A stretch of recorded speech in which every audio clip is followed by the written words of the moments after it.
nacionalismo crítico amargo, tá? É um nacionalismo que olha para o Brasil sem os óculos de lentes cor-de-rosa que os nacionalistas lá do romantismo usavam. Então vamos olhar e vamos ver o que é que está acontecendo no nosso país, né? Não está às mil maravilhas. Bem, algumas características do pré-modernismo. A ruptura com o passado. Os autores adotaram inovações que feriam o academicismo. Então, o que é esse academicismo? Eram aquelas formas tradicionais de se construir os contos, os romances. Então, os autores, eles vêm inovar na construção dessas narrativas, tá? Querem romper com o passado em relação àquilo que a academia determinava, né, como padrão para se escrever, para se compor personagens, etc. O regionalismo. Então, a realidade rural brasileira é exposta sem os traços idealizadores do romantismo. A miséria do homem do campo é apresentada de forma chocante. Então, nós vamos ter o surgimento dos romances que vão se passar, como, por exemplo, nós vamos falar depois do romance Os Sertões, do Euclides da Cunha, que se passa lá na Bahia, né? Então, nós vamos ter, também vamos sair daquilo que as narrativas se centravam só no Rio de Janeiro. A literatura denúncia, os livros são em tom de denúncia da realidade brasileira. O Brasil oficial é substituído por um Brasil não oficial. Então, aquele Brasil que ficava restrito à capital, que na época era o Rio de Janeiro, então ele vai ser substituído por um Brasil que vai além dessa capital, né? Que é o sertão nordestino, que são os caboclos interioranos, e aí nós vamos ver que entra o Monteiro Lobato, que vai trazer o Jeca Tatu, que é aquele homem simplório, ignorante muitas vezes, que vive no interior paulista. Então, até então, em termos de literatura, essas figuras não apareciam nos romances, nos contos, nas narrativas.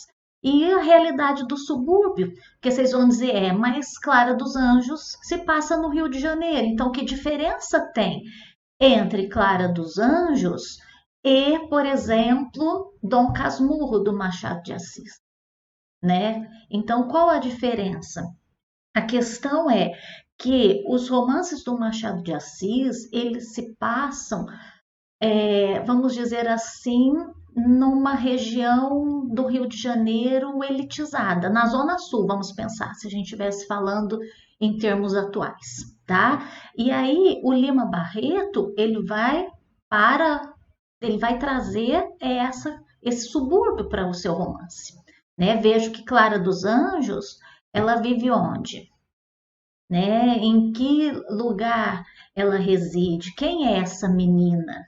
Né? Então vejam que o Lima Barreto ele tem uma visão diferente. Pensa na Clara dos Anjos e pensa na Capitu. São duas personagens distintas, duas personagens que vivem em locais diferentes, que convivem em duas sociedades totalmente opostas dentro da mesma cidade, que é o Rio de Janeiro, tá? Então, o pré-modernismo é isso. E a contemporaneidade, que a literatura retrata fatos políticos, situação econômica e social contemporâneos, diminuindo a distância entre realidade e ficção.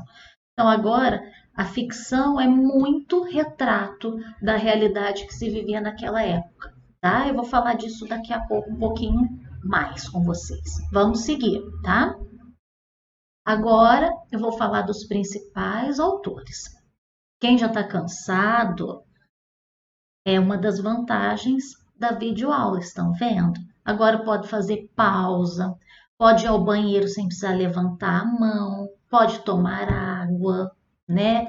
Pode fazer o lanche enquanto está me assistindo, faz pausa, toma um café e volta a me ouvir depois quando tiver com paciência de novo, tá? Agora, se aguentar, segue que eu não vou me estender muito mais, eu vou falar desses principais autores, um pouquinho sobre eles, e depois eu vou mandar um resumo com algumas outras informações, mas o importante para nós é conhecer, nos familiarizar com esse pré-modernismo e ler a obra. Por isso que eu pedi, antes de falar disso, que vocês tivessem lido Clara dos Anjos.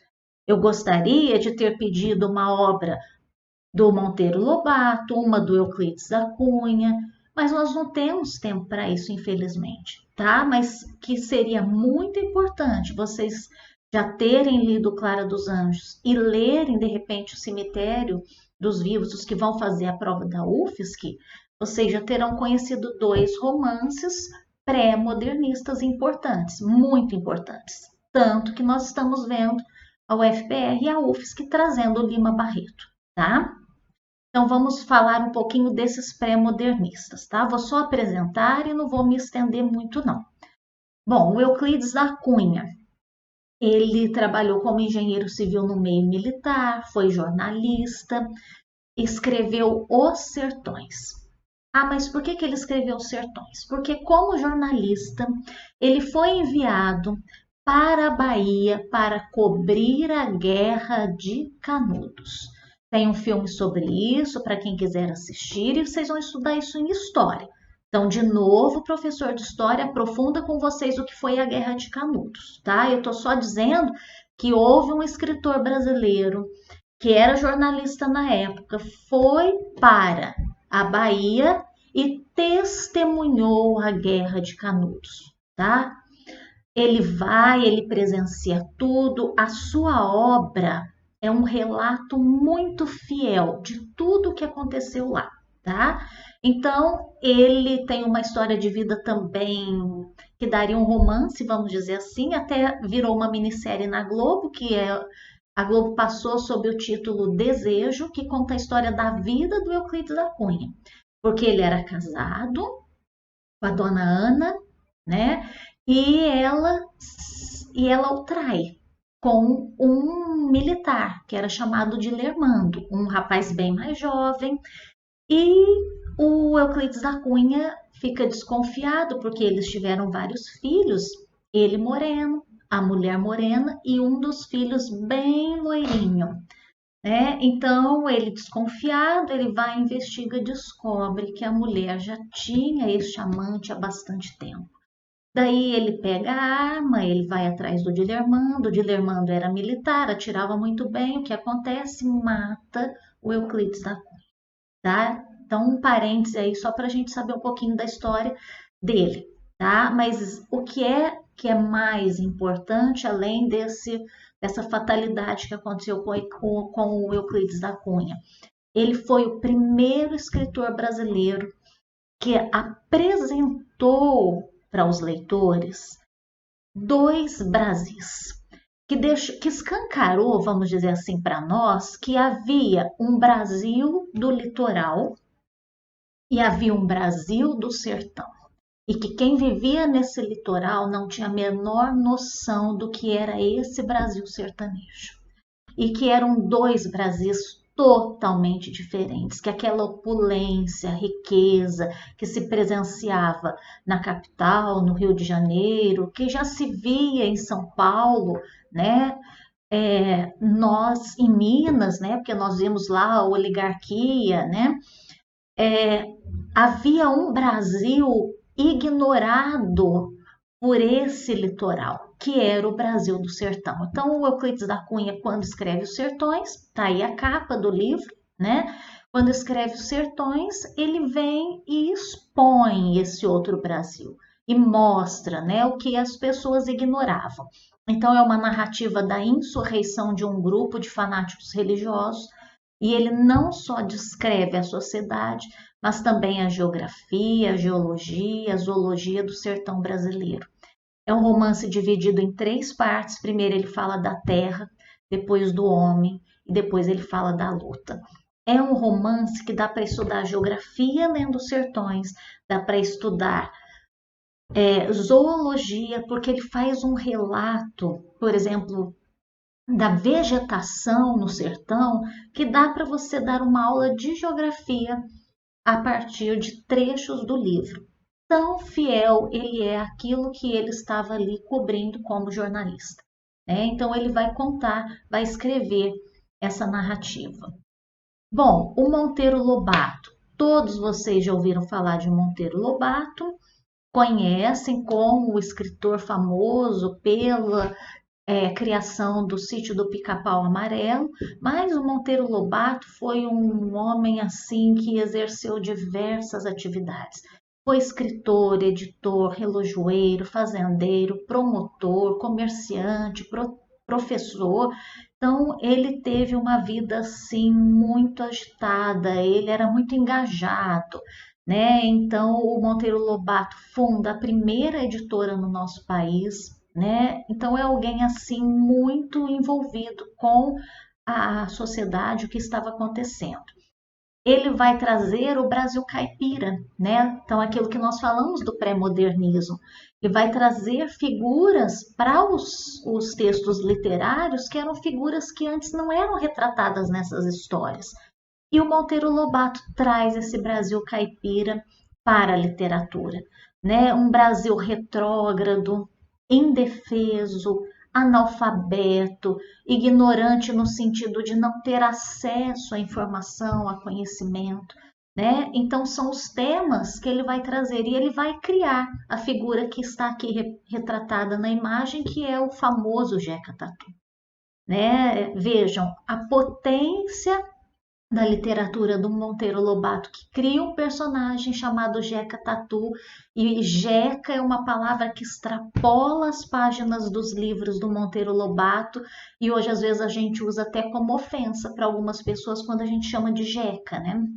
Porque ganhou um sentido pejorativo na boca de algumas pessoas, que talvez usem até para menosprezar o outro e nem sabe de onde vem esse termo Jeca, né? Não conhece Monteiro Lobato, nunca leu, não sabe quem é esse personagem tão icônico que foi o Jeca Tatu, né? Que vai muito além do que as pessoas usam hoje, às vezes até para ofender o outro, quando se menciona e diz que alguém é um Jeca, né? Que mais pessoas conhecessem Monteiro Lobato, né? E ao usar o termo tivessem real noção do que significa, quem foi esse personagem Jeca Tatu, né?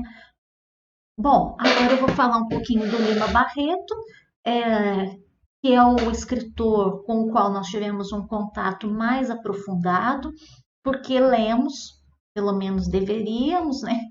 Lemos o Clara dos Anjos, tá? Então, o Lima Barreto era negro, isso já trouxe algumas consequências, né, para a sua vida. Foi um alcoólatra também, né, passou por várias crises depressivas, foi internado 2 vezes, né, o Cemitério dos Vivos e o diário, né, que ele escreveu do tempo que ele passou internado, também são obras dele que relatam como foi essa experiência traumática dele das internações pelas quais ele passou, tá? Então, como nós comentamos, Lima Barreto traz o subúrbio carioca para criticar o quê? A miséria das favelas, dos cortiços, né? Então, ele vai se posicionar contra esse nacionalismo fanista, né? Ele vai dizer como que dá para dizer assim que o país é maravilhoso, que nossa terra tem mais cores, né? Nossos bosques têm mais vida, nossa vida mais amores, quando na verdade a gente vive uma situação bastante crítica no nosso país, tá? Então ele critica também a educação recebida pelas mulheres, voltada só para o casamento. Então vejam, ele é um homem à frente do seu tempo, tá? E também critica a República pelo exagerado militarismo. Floriano Peixoto, que é um ex-presidente brasileiro, vai ser uma dessas vítimas, vamos dizer assim, do Lima Barreto, no sentido de que ele, quando retrata o Floriano Peixoto em um dos seus romances, que é o Triste Fim de Policarpo Quaresma, a descrição que ele faz do Floriano é assim, é uma caricatura mesmo do então presidente. Os seus personagens são humildes, são funcionários públicos, alcoólatras, miseráveis,